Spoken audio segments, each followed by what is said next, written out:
semuanya, sehat-sehat selalu ya. Bertemu lagi dengan saya Yahrotul Milati di Studio Karya. Untuk video kali ini saya akan menyampaikan informasi mengenai penggelaran bahan pada busana industri atau yang biasa disebut dengan spreading. Apa itu pengertian spreading? Kemudian alat dan seperti apa saja yang digunakan untuk spreading, serta apa fungsi dari spreading dan seperti apa kriteria mutu hasil dari spreading. Mau tahu apa saja isi dari spreading? Yuk ikuti terus videonya bersama saya Yahrotul Milati di Studio Karya. Spreading merupakan proses penggelaran bahan, terutama yang kita bahas kali ini adalah pada busana industri. Spreading pada busana industri berbeda dengan spreading pada busana butik ataupun busana custom made, ataupun juga busana modiste. Pada proses spreading di busana industri, bahan akan dibuka gulungannya, kemudian akan dilebarkan, dibentangkan pada meja panjang yang nantinya akan digunakan sebagai meja potong. Kemudian tahapan-tahapan yang ada pada spreading nanti akan memiliki beberapa step. Yang pertama, siapkan marker dan ukur panjang dari marker yang sudah dijadikan master. Kemudian yang kedua, membuka kain dari roll-rollannya. Yang ketiga, bentangkan kain. Sebelum kain dibentangkan, pada bagian bawah paling dasar digelar kertas alas sebelum kain, sehingga nanti tidak akan terjadi gelombang-gelombang atau akan mengurangi gelombang-gelombang ketika proses spreading berlangsung. Yang keempat, gelar kertas alas sebelum kain digelar. Kemudian yang kelima, gelar sesuai daftar gelaran dengan rasio yang sudah dihitung sebelumnya, jumlah banyak gelaran secara totalnya. Nah, jadi tadi sebelum sampai pada proses penggelaran sudah dihitung berapa marker dari master marker untuk panjang satu kali gelarnya. Kemudian yang ketujuh, rapikan gelaran agar tidak terjadi kemiringan pada bahan ataupun tidak terjadi gelombang pada bahan, sehingga nanti akan berpengaruh pada bagian cuttingnya jika terjadi kemiringan pada bahan atau gelombang pada bahan yang sedang dibentangkan atau sedang melalui proses spreading tadi. Kemudian yang ketujuh, jika ada reject maupun siding di bagian tengah-tengah potongan bahan yang dibentangkan tadi, maka bahan dipotong, kemudian disambungkan kembali dengan bahan yang sudah dibentangkan sebelumnya.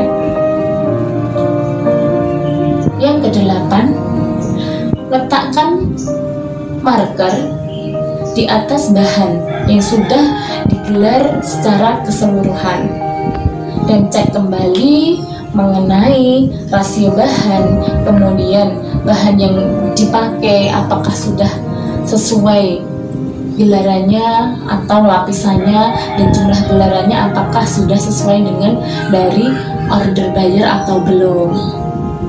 Kemudian yang kesembilan, hitung jumlah gelaran yang sudah dibentangkan, yang nantinya memiliki fungsi apakah sudah tepat sesuai order dari buyer atau belum tadi. Kemudian yang ke-10 yaitu bahan yang sudah selesai dibentangkan atau sudah selesai proses spreading siap untuk dipotong. Oke? Kemudian bagaimana cara menghitung kebutuhan bahan ketika proses spreading? pada proses spreading ini sangat diperlukan sekali yang namanya seberapa panjang dan seberapa toleransi dari bahan yang sudah digelar. Nah, bagaimana cara menghitung kebutuhan bahan pada waktu penggelaran spreading? Caranya, panjang master marker dikali jumlah gelaran susun. Saya ulangi lagi, panjang master marker dikali jumlah gelaran susun. Kemudian diberikan toleransi sebesar 0,5. Jadi misalkan meja potongnya 10 meter. Kita jika disesuaikan dengan master markernya akan membutuhkan 5 lapis gelaran bahan. Nah, di setiap lapisnya tadi kita beri toleransi 0,5. Misalkan tadi panjangnya meja yang dibentangkan kain tadi 10 meter, maka dikali 0,5, maka nanti untuk toleransinya adalah 50 cm. Paham ya rekan-rekan serta anak-anak semuanya?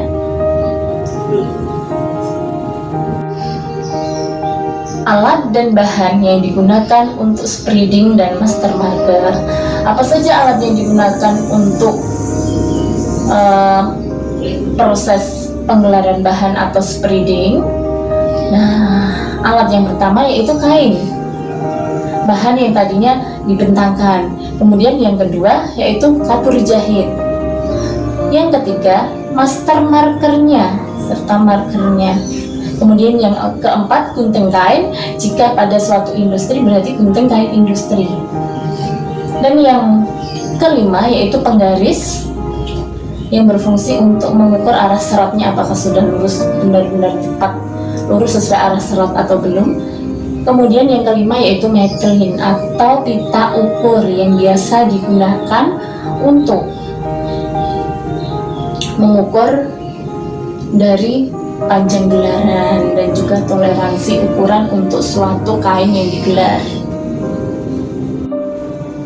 Oke, bagaimana saja kriteria mutu hasil dari gelaran atau spreading? Nah, pada spreading sangat diperhatikan bagaimana mutu gelarnya. Di antara yang mencakup mutu gelar pada proses spreading atau pembentangan kain di sini nanti, yaitu yang pertama, gelaran tidak boleh miring ataupun bergelombang karena nantinya akan berpengaruh terhadap potongan ketika sudah masuk ke proses cutting. Kemudian kriteria mutu hasil gelaran yang kedua yaitu gelaran terlihat rata dan lurus, ya, terlihat benar-benar lurus sehingga nanti akan mempermudah proses cutting.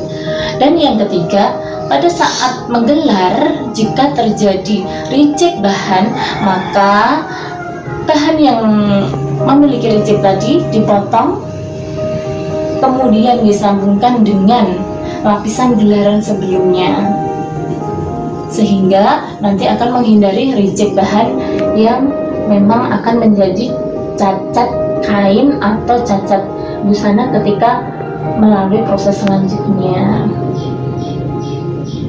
Paham ya rekan-rekan serta anak-anakku semuanya? Yuk ikuti terus video-video dari saya selanjutnya dan jangan lupa tonton video-video sebelumnya dari saya yang masih berkaitan dengan tips dan trik dan berkaitan dengan proses pembuatan busana industri. Oke?